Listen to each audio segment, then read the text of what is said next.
mendengarkan pujian kami. Kiranya hatimu disenangkan. Dan saat ini kami mau duduk diam di hadapan Tuhan, menantikan Engkau ya Bapa. Dan biarlah Engkau berbicara bagi setiap kami.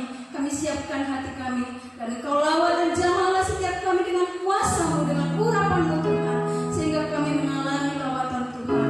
Terima kasih, kami serahkan waktu ini sepenuhnya ke dalam tangan kuasa-Mu. Hamba yang hina, yang berdosa, menyerahkan diri ke dalam tangan pemeliharaan, tangan kuasa, tangan pengudusan-Mu ya Tuhan.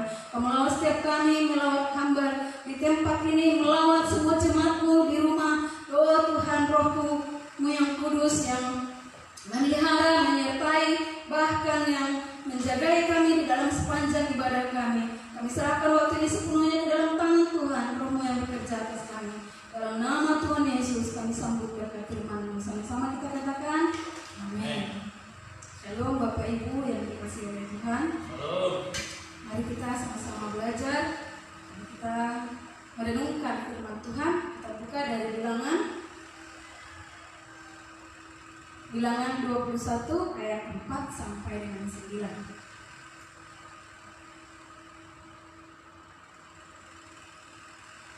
Bilangan 21 ayat 4 sampai 9.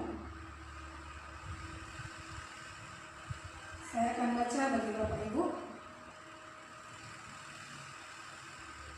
Setelah mereka berangkat dari Gunung Hor berjalan ke arah Laut Teberau untuk mengelilingi tanah Edom, maka bangsa itu tidak dapat lagi menahan hati di tengah jalan.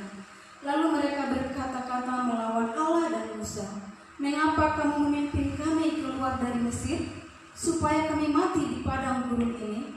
Sebab di sini tidak ada roti dan tidak ada air, dan akan makanan hamba ini kami telah muak." Lalu Tuhan menyuruh ular-ular terung ke antara bangsa itu yang memagut mereka, sehingga banyak dari orang Israel yang mati. Kemudian datanglah bangsa itu mendapatkan Musa dan berkata, "Kami telah berdosa, sebab kami berkata-kata melawan Tuhan, dan engkau berdoalah kepada Tuhan, supaya dijauhkannya ular-ular ini daripada kami." Lalu Musa berdoa untuk bangsa itu. Maka berfirmanlah Tuhan kepada Musa, "Buatlah ular tedung dan taruhlah itu pada sebuah tiang. Maka setiap orang yang terpagut, jika ia melihatnya, akan tetap hidup." Lalu Musa membuat ular tembaga dan menaruhnya pada sebuah tiang. Maka jika seorang dipagut ular dan ia memandang kepada ular tembaga itu, tetaplah ia hidup. Amin. Salam Bapak Ibu yang dikasihi oleh Tuhan. Ya, Bapak Ibu, di sini kita melihat bangsa Israel yang waktu di padang gurun, mereka dibawa Tuhan berputar, di mana sebenarnya 2 hari mereka bisa nyampe dari Mesir ke tanah Kanaan. Tetapi supaya bangsa itu mengalami mujizat Tuhan dan tidak berpikir nanti bahwa mereka bisa melakukan itu karena kekuatan mereka, maka Tuhan membawa mereka berputar dan menyeberangi Laut Hitam, ya, Laut Teberau seperti itu. Jadi, dan mereka di dalam perjalanan mereka nyampe di Gunung Sinai. Di Gunung Sinai mereka melakukan perjanjian Sinai, yang kita sebut perjanjian Musa juga, di mana disitulah mereka menerima hukum Tuhan, 10 hukum Taurat, dan ditulis dalam 2 loh batu. Dan juga disitulah aturan-aturan ibadah, aturan-aturan hubungan dengan sesama, bahkan dengan segalanya seperti itu diatur. Setelah dari sini mereka berangkat, Bapak Ibu yang kasih Tuhan, mulailah mereka. Setelah mereka mengucapkan janji bahwa mereka akan menjadi umat Tuhan dengan mereka melakukan hukum Tuhan, mulailah timbul sungut-sungut dan mulailah hukuman Tuhan atas mereka. Ya, dan saat ini di mana kita juga melihat ada wabah yang terjadi saat ini yang mendunia, yaitu wabah corona. Bapak Ibu yang kasih oleh Tuhan, dalam hal ini ya saya percaya segala sesuatu diizinkan oleh Tuhan, dan saya percaya juga bahwa corona saat ini mungkin ini hukuman Tuhan kepada umat manusia yang sudah mungkin menyakiti hati Tuhan, bahkan yang sudah jauh dari hadapan Tuhan. Di sini saya melihat bangsa Israel, umatnya sendiri dihukum oleh Dia di saat mereka tidak lagi pandangannya tertuju kepada Tuhan, di mana mereka sudah memandang kepada yang lain. Saya ambil tema hari ini adalah pandang Yesus, dapatkan pemulihan. Pandang Yesus, dapatkan pemulihan. Bangsa Israel, mereka sudah melihat tangan Tuhan yang bekerja, mukjizat Tuhan yang terjadi saat mereka keluar dari Mesir, di mana mereka waktu menyeberangi Laut Teberau, mereka melihat bahwa tentara dan Firaun mati, dan mereka bisa menyeberang, berjalan di pasir, di darat, di tanah kering. Mereka sudah melihat itu. Bahkan mereka tidak ada makanan. Mereka bersungut-sungut, dan Musa minta kepada Tuhan, dan Tuhan membawa burung-burung, dan mereka makan berkelimpahan, makan daging. Dikasih, mereka minta roti, dikasih juga roti, yaitu mana. Mereka haus, dikasih air dari batu. Wah, itu air yang murni. Namun Bapak Ibu, sungut-sungut tidak pernah lepas dari kehidupan mereka. Dan inilah sungut-sungut mereka yang terakhir sampai mereka masuk ke tanah Kanaan. Kita belajar dari umat Israel di sini, yang tidak lagi memandang kepada Allah, yang tidak lagi memandang kepada Yahweh, tapi memandang kepada kebutuhan, keinginan daripada daging mereka. Kita lihat ayat 4 dan 5. Setelah mereka berangkat dari Gunung Hor, berjalan ke arah Laut Teberau untuk mengelilingi tanah Edom, maka bangsa itu tidak dapat lagi menahan hati di tengah jalan. Bapak Ibu, ini adalah titik di mana mereka 38 tahun mereka di satu titik, berputar di satu titik itu. Disitulah terjadi banyak pemberontakan sehingga Tuhan membuat mereka berputar di padang gurun yang disebut dengan Kadesi Barnea. 38 tahun satu titik, bayangkan. Padahal sebenarnya itu bisa 1 menit, 1 detik mungkin mereka langkahkan kaki. Tapi di situ mereka berputar di padang gurun itu, kembali dari titik mereka melangkah berputar, kembali lagi ke titik itu selama 38 tahun. Bayangkan Bapak Ibu. Dan ini mereka di akhir yang ke-38 tahun itu, di mana disitulah juga Harun mati, ya di Horma ya, di situ. Dan dari situ mereka berangkat, di sinilah nanti mereka mau masuki dataran Moab, mau memasuki ke tanah Kanaan. Di sini dikatakan, maka bangsa itu tidak dapat lagi menahan hati di tengah jalan. Bapak Ibu, saat pandangan kita tidak lagi tertuju kepada Tuhan, maka penguasaan akan hati, penguasaan akan diri itu hilang. Saat kita tidak lagi, saat kita memandang akan keinginanku, ini, kita melihat akan situasi kita melihat, maka pandangan kita kepada Tuhan semakin merosot. Terjadilah apa? Melihat diri kita, melihat kepentingan kita sendiri, tanpa melihat kepada Tuhan. Jadi mungkin mereka sudah berjalan 38 dan lelah, banyak yang mati, dan selama 38 tahun itu, disitulah semua keturunan yang dari Mesir mati di padang gurun itu. Hanya nanti Kaleb dan siapa? Kaleb dan Yosua yang lahir di Mesir, yang masuk ke tanah Kanaan. Hanya 2 orang dari berapa ratus ribu orang. Jadi yang hidup itu adalah yang lahir di padang gurun. Itulah yang masuk, ditambah dengan 2 orang. Selainnya itu mati. Jadi mungkin mereka di padang gurun itu sudah mengalami kesedihan, penderitaan. Nah di sini mereka dikatakan tidak dapat lagi menahan hati, sehingga apa? Mengeluarkan ini kepada siapa? Dikatakan ayat 5. Lalu mereka berkata-kata melawan Allah dan Musa. Apa yang mereka katakan? Mengapa kamu memimpin kami keluar dari Mesir supaya kami mati di padang gurun ini? Bapak Ibu, zaman sekarang ini banyak orang tidak bisa lagi dapat menguasai diri. Kenapa? Saya kurang tahu juga kenapa orang di zaman sekarang ini banyak tidak dapat lagi menguasai diri. Misalnya seperti apa? Ya, istri-istri Sudah apa? Melihat tetangga mobil baru, atau melihat tetangga bangun rumah, ikut juga. Melihat ke gereja tas Hermes, aku pingin juga. Jadi zaman modern ini banyak orang tidak bisa menguasai diri, ingin memuaskan keinginan kedagingan. Dan saya rasa kenapa Tuhan, kalau kita merenungkan mengapa kira-kira corona ini, saya percaya hukuman Tuhan. Tuhan menyuruh virus corona untuk apa? Kita melihat sekarang tidak ada lagi orang-orang yang ke gereja yang pakai baju yang ini. Mungkin biasanya ya bawa baju yang paling cantik, yang apa, berlomba-lomba bawa, pakai emasnya yang paling besar, pakai tasnya yang paling cantik ke gereja. Sekarang itu dia apa? Dimuseumkan. Atau sekarang kita melihat gereja-gereja yang dulunya mungkin hamba-hamba Tuhan, oh jemaatku paling besar, sekarang mana bisa lagi. Pendeta besar, pendeta kecil sama aja. Sama-sama apa? Sama-sama berkhotbah kepada kursi kosong. Dan jemaat ada di rumah. Jemaat yang biasanya dengan penampilan yang begitu elegan, membawa segala sesuatu yang bisa ditonjolkan kepada orang lain, sekarang tidak bisa lagi. Kenapa? Di sini Tuhan saya rasa punya maksud bagi kita. Saya rasa itu adalah kesombongan kita.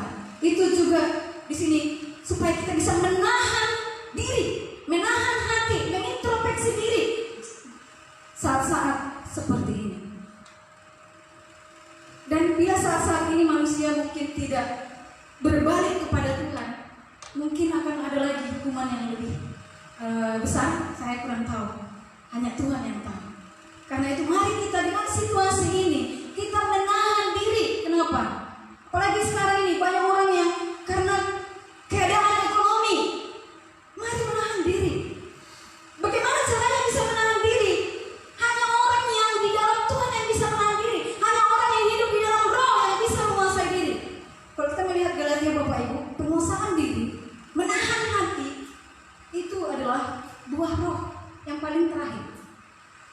Dan kalau dilihat dalam segi pelajaran sosial ya, itu menahan diri, penguasaan diri itu adalah dalam hierarki kebutuhan Maslow itu yang paling tinggi. Alkitab juga itu yang terakhir. Jadi menguasai diri ini memang di zaman akhir ini sangat penting. Apalagi sekarang Bapak Ibu di rumah aja katanya. Dan saya melihat zaman sekarang ini kalau kita tidak bisa mengendalikan diri dari gadget, wah kacau dunia ini, kacau hidup kita Bapak Ibu. Anak-anak juga, kalau kita biarkannya anak-anak kita terus bermain handphone sepanjang hari karena di rumah, itu sangat berbahaya. Jadi jangan kita berpikir saat ini untuk kita menikmati laptop, menikmati handphone di rumah sehingga Tuhan memberi corona. Enggak. Kita berdiam diri untuk berbicara dengan Tuhan, untuk bersekutu dengan Tuhan, untuk mengintrospeksi diri kita. Ya, kalau pegang apa untuk bekerja ya itu harus memang. Seperti Pak Samsir dengan Sihor. Gak siang, gak malam pegang handphone untuk apa? Mengajar online. Kadang-kadang seperti orang aneh ya, ngomong sendiri kepada handphone itu, seperti itu. Jadi, tapi itu adalah hal yang benar untuk digunakan karena itu pekerjaan. Namun di saat-saat kita bukan itu yang penting, tapi itu. Dan dari hasil penelitian bangsa Indonesia 7,5 jam waktunya adalah dengan handphone. Indonesia tertinggi di seluruh dunia dibandingkan yang lain. 7,5 jam Bapak Ibu. Dengan Tuhan berapa jam? Jangankan hitungan jam, 5 menit pun mungkin enggak.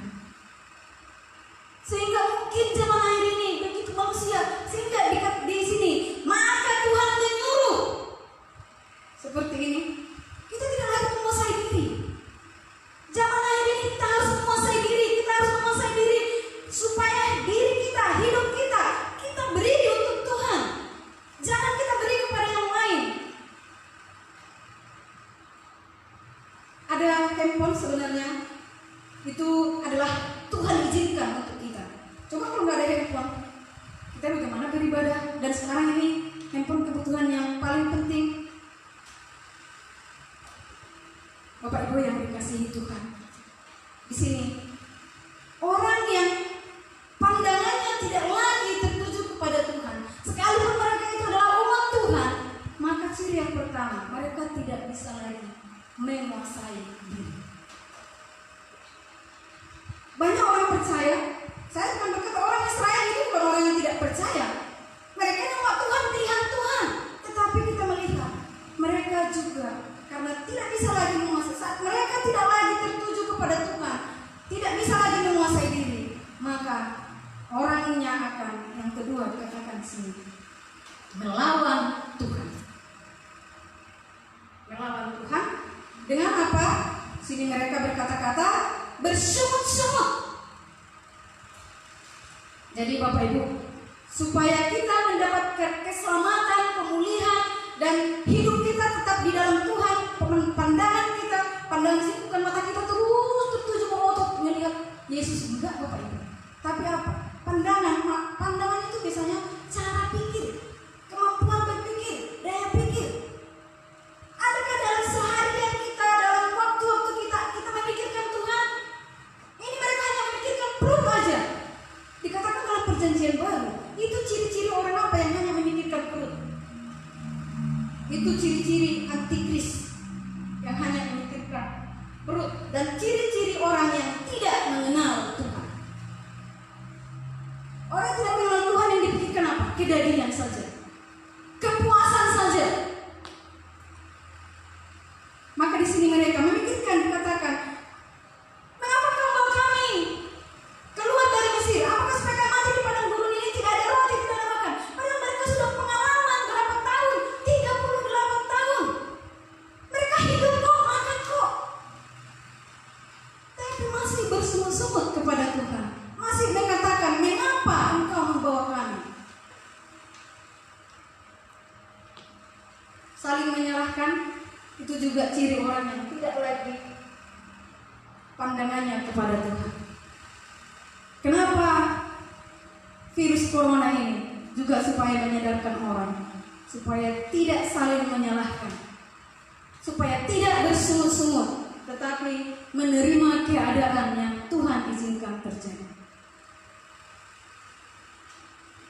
Orang yang tidak lagi memandang kepada Tuhan, hidupnya yang pertama lagi tadi, dia tidak bisa menguasai diri. Yang kedua, dia akan melawan Tuhan. Melawan Tuhan di sini dalam arti dikatakan perkataannya adalah perkataan yang sudah tidak lagi memuliakan Tuhan. Yaitu apa? Sungut-sungut. Perkataan adalah perkataan yang tidak lagi bersyukur kepada Tuhan, mensyukuri. Selama ini dia sudah mengalami, tapi karena keadaan saat ini dia bersungut-sungut, bahkan dia menyalahkan Tuhan. Bapak Ibu mungkin ada di antara kita yang saat-saat ini, kenapa? Udah berdoa, kenapa Tuhan tidak jawab? Di sini juga kalau kita lihat nanti, mereka berdoa supaya apa? Supaya dijauhkan ular-ular itu. Akan dijawab doanya? Justru Tuhan menjawab dengan lain. Musa disuruh lagi membuat ular dari tembaga. Patungnya di sini. Bukan dijauhkan langsung, dibuat itu. Mereka masih dipagut. Kita melihat, mungkin Bapak Ibu, enggak betulnya. Mungkin lewat situasi ini ada dua gendangnya. Ada orang berpikir, enggak betulnya ke gereja itu berdoa, buktinya corona enggak hilang-hilang. Bapak Ibu, jangan pikiran kita menjadi pikiran orang yang tidak mengenal Tuhan. Situasi ini Tuhan izinkan, kenapa? Belum selesai, kenapa? Maksud Tuhan belum tercapai. Saya berpikir seperti itu ya. Karena dalam segala situasi, kondisi, bencana apapun terjadi, itu selesai bila maksud Tuhan sudah tercapai. Apa maksud Tuhan? Saya nggak tahu ya. Pasti itu maksud Tuhan adalah hal yang baik bagi manusia. Jadi jangan berpikiran, ataupun nanti berpikiran Bapak Ibu, dengan corona ini nanti setelah corona selesai, Bapak Ibu tidak mau lagi ke gereja. Oh, bisa kok di rumah hanya dengan menonton. Bapak Ibu, itu adalah cara pandang orang yang tidak mengenal Tuhan. Kenapa? Situasi ini Tuhan izinkan karena kita harus di rumah.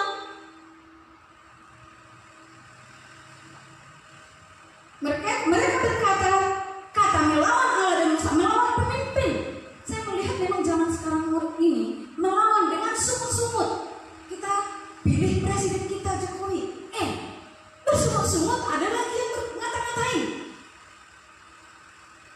Istri ngatain suami ngata-ngatain istri. Anak zaman sekarang ini banyak jemaat ngata-ngatain pendeta ngata-ngatain jemaat, saling mengata-ngatai.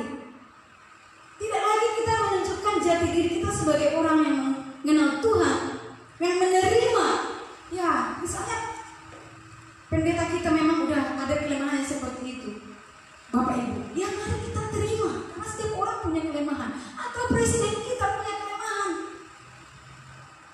mari kita terima. Tapi saya percaya di balik kelemahannya ada kelebihan.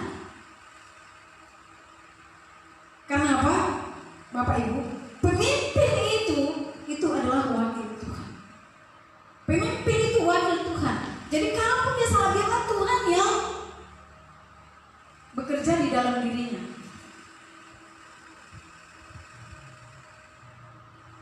Maka apa upah bagi orang yang sudah tidak lagi memandang kepada Tuhan, yang melawan Tuhan? Ya pasti hukuman. Saya katakan tadi, mungkin karena kita sudah melawan Tuhan sehingga wabah saat ini terjadi. Ayat 7, ayat 6. Lalu Tuhan menyuruh ular-ular tedung ke antara bangsa itu dan memagut mereka sehingga banyak dari orang Israel yang mati. Bapak Ibu, Tuhan mengenal hati. Sebenarnya mereka sepanjang perjalanan mereka tidak bisa lagi mengenal hati. Berarti selama ini sebenarnya itu sudah ada di dalam hati mereka. Namun saat ini mereka memuaskan dengan mengata-ngatai sepuas hati mereka, mengata-ngatainya Musa dan melawan Allah. Itu puncaknya, dan Tuhan menghukum dengan menyuruh ular-ular tedung memagut mereka. Ular tedung ini seperti ular kobra yang sangat mematikan, seperti itu ya. Sangat mematikan, bahkan ini paling berbahaya. Bukan hanya mati dia, sampai ada katanya yang kulitnya juga gosong seperti disengat listrik, seperti itu ya. Ya, hukuman Tuhan itu ular-ular tedung disuruh Tuhan. Bapak Ibu, segala ciptaan, segala makhluk itu adalah alat di tangan Tuhan. Di sini alat tangan Tuhan ular tedung. Jadi segala apapun bisa Tuhan suruh untuk membuat manusia itu bagaimana supaya berbalik kepada Tuhan. Kalau tidak berbalik juga, ya tinggal dimusnahkan Tuhan.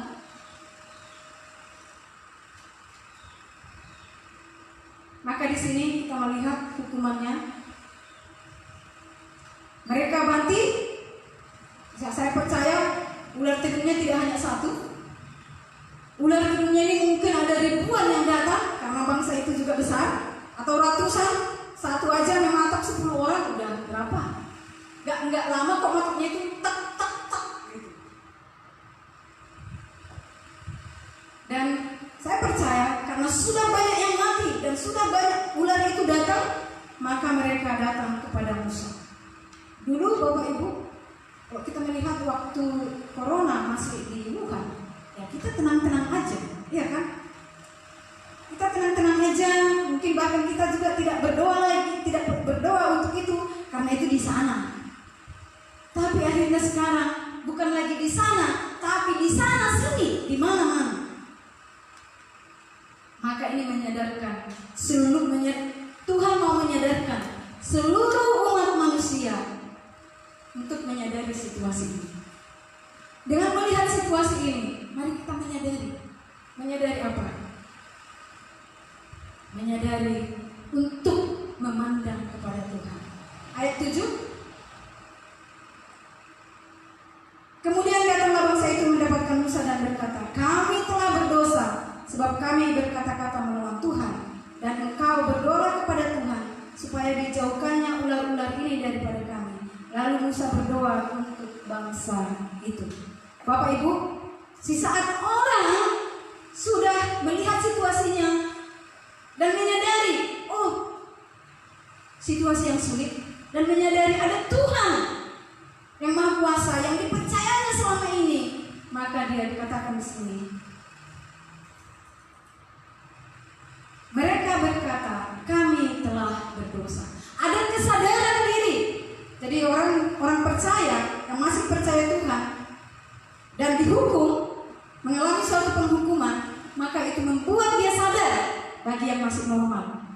tidak normal ya, tidak sadar juga, dia akan tetap di dalam dosanya.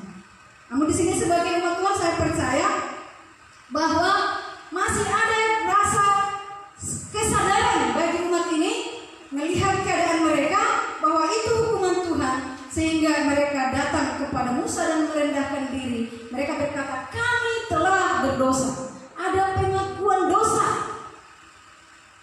Apakah saat ini seluruh dunia menyadari ini adalah dosa manusia? Tidak. Tidak semua orang menyadari ini dosa manusia. Ini hukuman Tuhan. Tidak. Sehingga apa? Sehingga tidak semua manusia mengaku akan dosa di hadapan Tuhan. Kalau semua manusia, karena ini sudah menjadi wabah internasional, wabah dunia, sekiranya seluruh umat manusia datang berdoa merendahkan diri di hadapan Tuhan, saya percaya mungkin ini akan cepat selesai.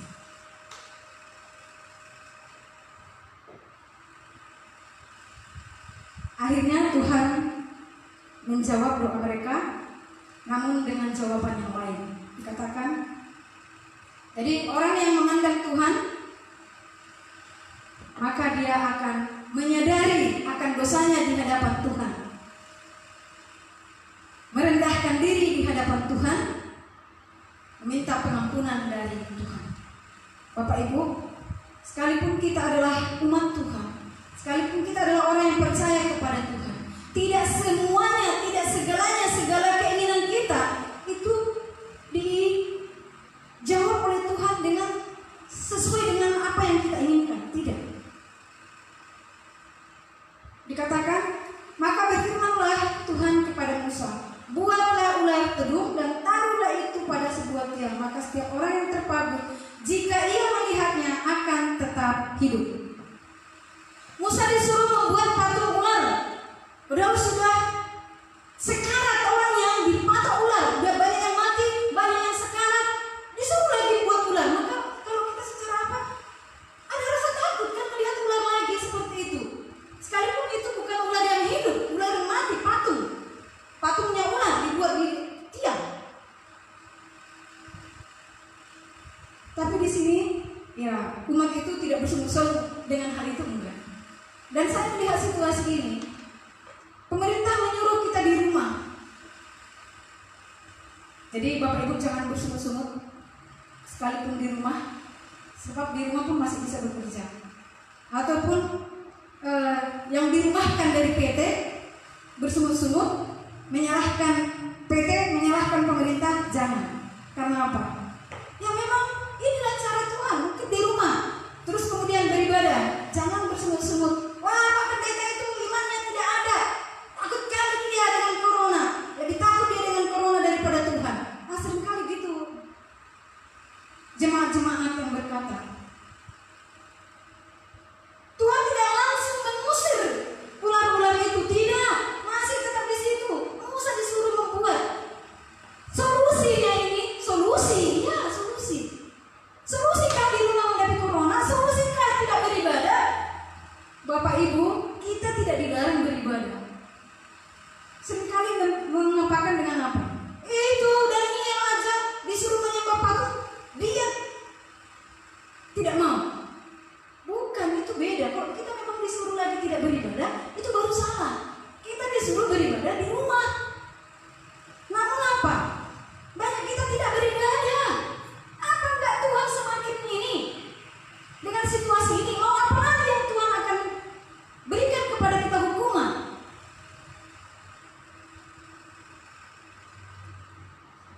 Sangat miris Bapak Ibu bila saat ibadah, saat ini Bapak Ibu bermain-main handphone tetapi tidak beribadah.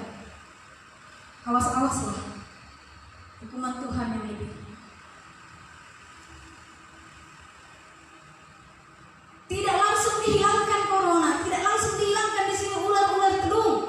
Namun dikatakan di sini, orang yang melihat kepada ular tembaga itu akan tetap hidup. Bapak Ibu jangan samakan ini, oh kan dilarang menyembah patung, kan dilarang membuat patung.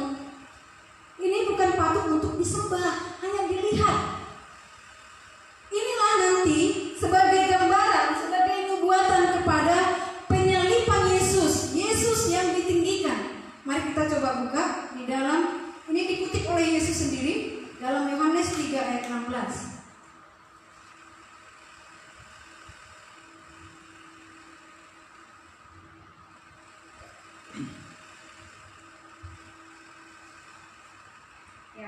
Kita akan baca Yohanes 3 ayat 14. Kita baca bersama-sama.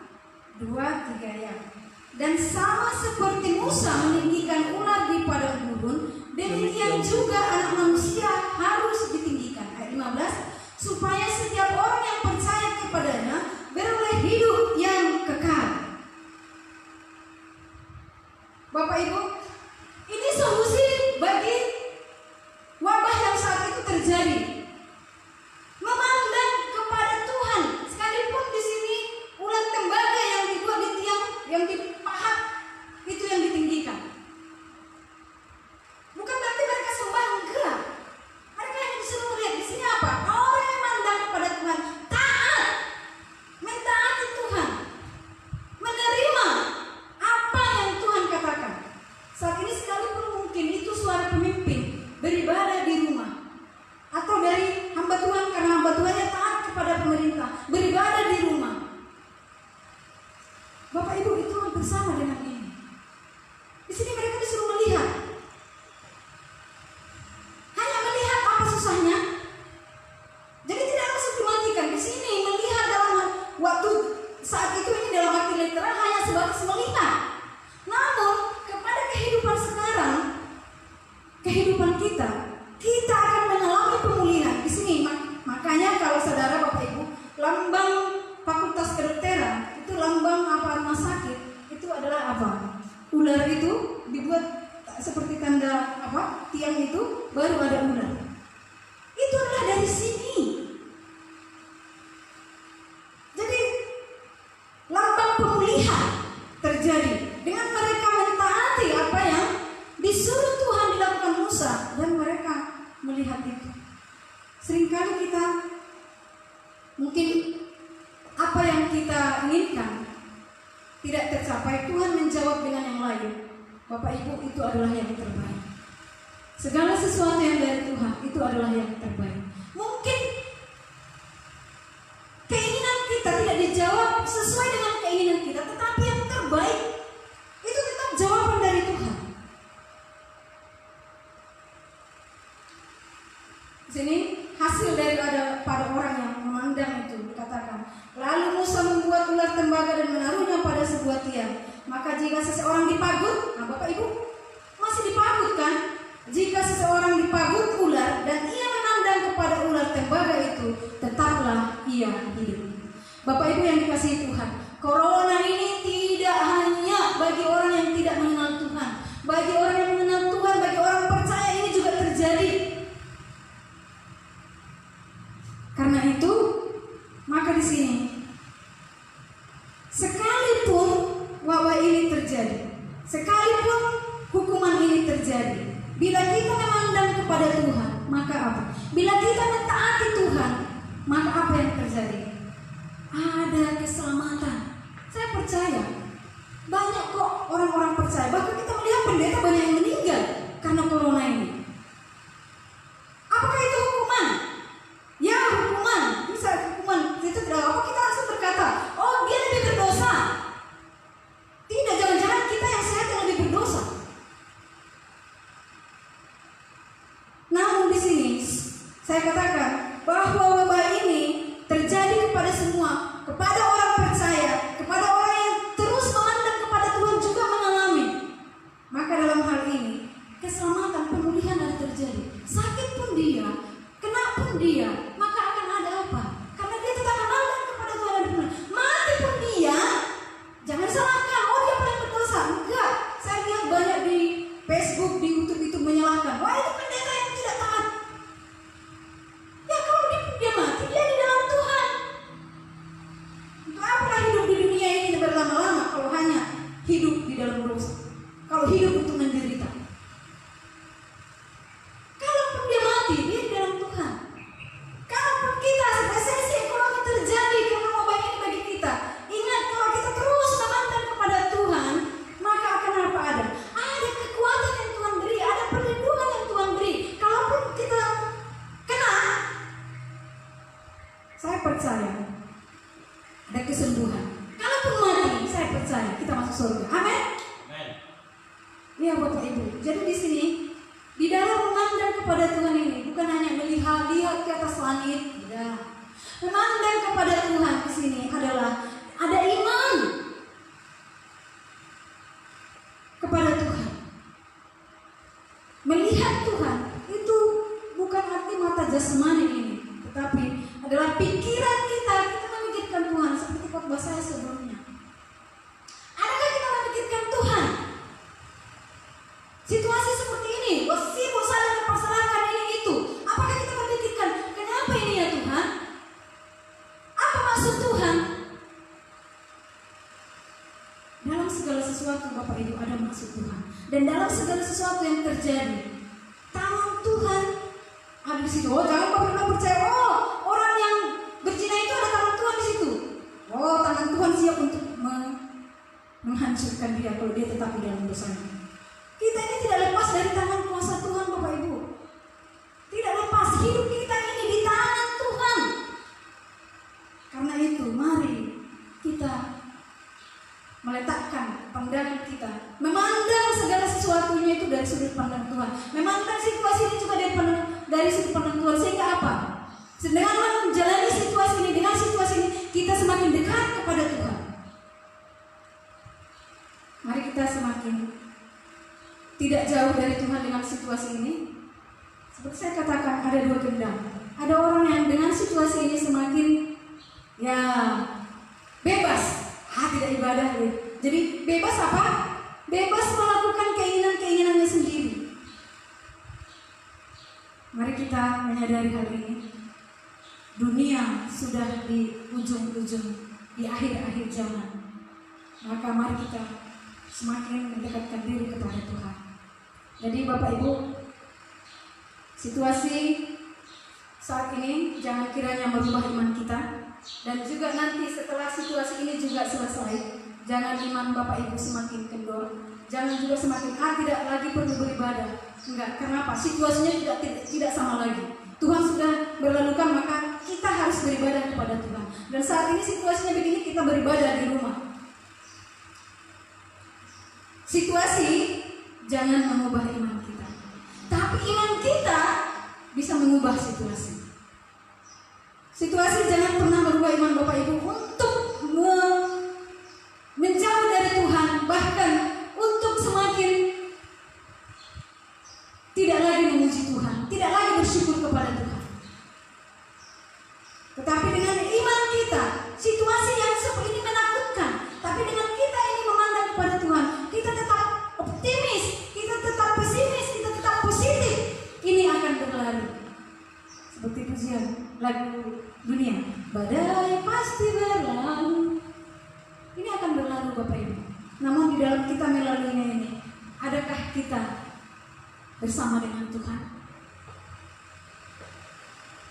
Jadi orang yang memandang Tuhan akan mendapat pemulihan. Dalam situasi ini iman kita mengalami pemulihan, maka saya percaya ke depan seberat apapun itu, maka iman kita akan tetap kuat, bahkan semakin kuat. Jadi inilah firman Tuhan. Mari kita memandang dengan positif dari sudut pandang Tuhan. Situasi yang saat ini bukan membuat kita untuk berleha-leha, membuat kita menjauhi ibadah, tidak, tetapi mendekatkan diri kepada Tuhan sebagai orang yang percaya, sehingga kita tetap mengalami pemulihan dan keselamatan dari Tuhan. Saya ini dengan satu ilustrasi Bapak Ibu berhubungan dengan cara pandang tadi. Orang memandang segala sesuatu dari cara pandang yang berbeda.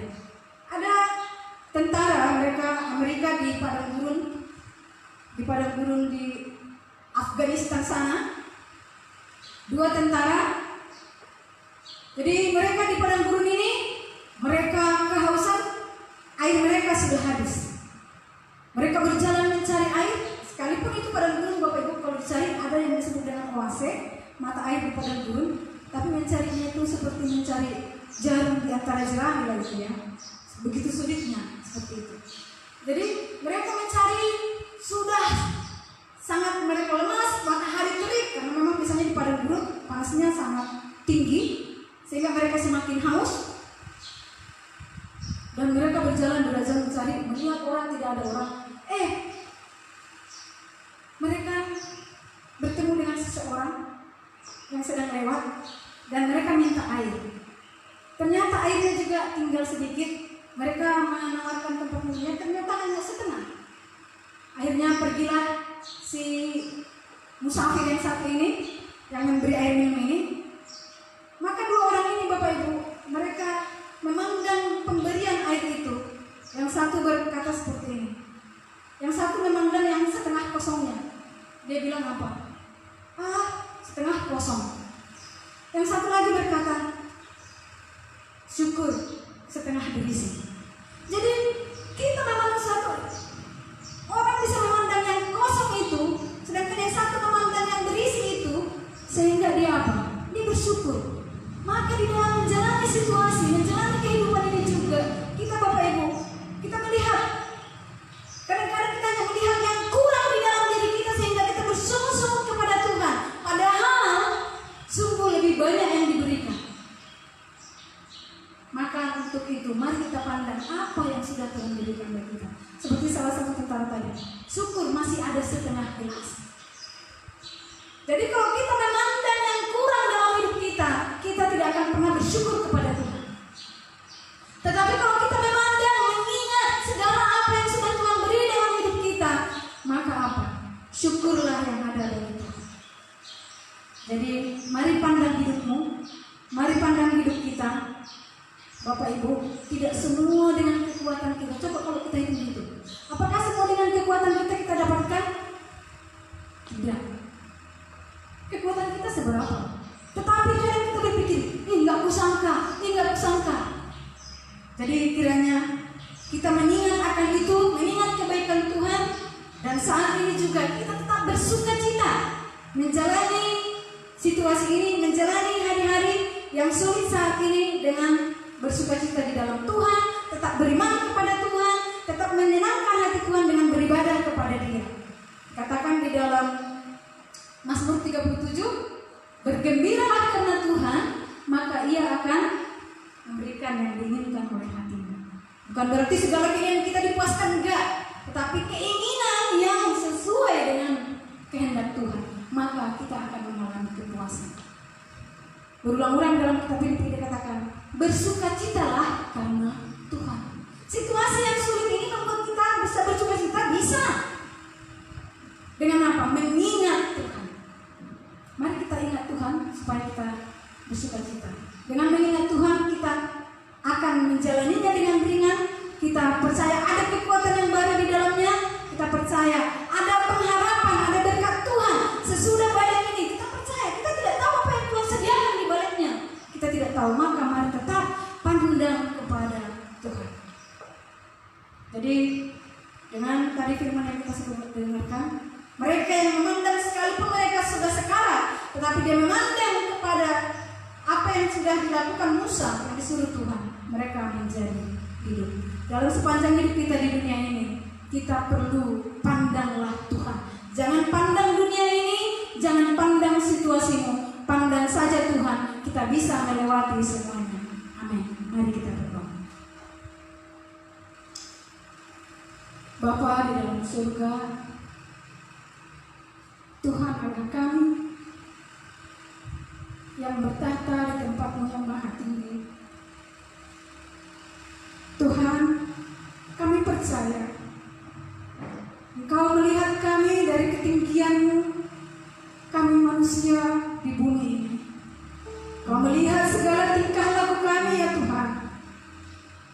Tidak ada yang tersembunyi di hadapan-Mu. Di dalam keadaan yang senang, mungkin kami tidak perlu berbuat apa-apa. Di dalam keadaan kami yang sulit, seringkali Tuhan kami mengeluh, kami menggerutu, bahkan mungkin kami melupakan Engkau dan tidak lagi beribadah kepada Engkau. Tuhan, ampunilah kami, karena kami sering melihat, memperhatikan hanya apa yang kurang dalam diri kami. Aku butuh ini, Tuhan penuhi ini, Tuhan penuhi ini. Namun kami tidak memandang diri kami. Sudah bagaimanakah hidup kami di hadapan Tuhan? Tuhan, Kau memberikan kehidupan bagi kami. Namun kami tidak hidup di dalam Tuhan. Ampunilah kami. Begitu banyak waktu yang Kau beri bagi kami, namun sedikit sekali, bahkan mungkin tidak ada waktu kami bagi Engkau ya Tuhan. Ampunilah kami. Biarlah Roh-Mu Tuhan melembutkan hati kami. Biarlah Roh-Mu Tuhan menguasai pemikiran kami, sehingga Engkau ada senantiasa dalam pemikiran kami, sehingga kami senantiasa Tuhan dalam segala situasi kami memandang kepada Tuhan, sehingga kami juga mampu Tuhan mengalahkan kedagingan kami. Tambahkan iman kami. Terima kasih Bapa. Biarlah firman-Mu kembali meneguhkan iman kami. Dan situasi saat ini yang terjadi, kami pun semakin mendekatkan diri kami kepada Tuhan. Terima kasih buat firman-Mu. Kami mengucap syukur. Tuhan, hamba tidak ada apa-apanya. Kau yang memeteraikan firman-Mu dan berkarya di hati setiap umat-Mu, sehingga setiap kami boleh hidup sesuai dengan kehendak-Mu. Tuhan, terima kasih buat firman-Mu. Kami mengucap syukur. Di dalam nama Yesus Tuhan.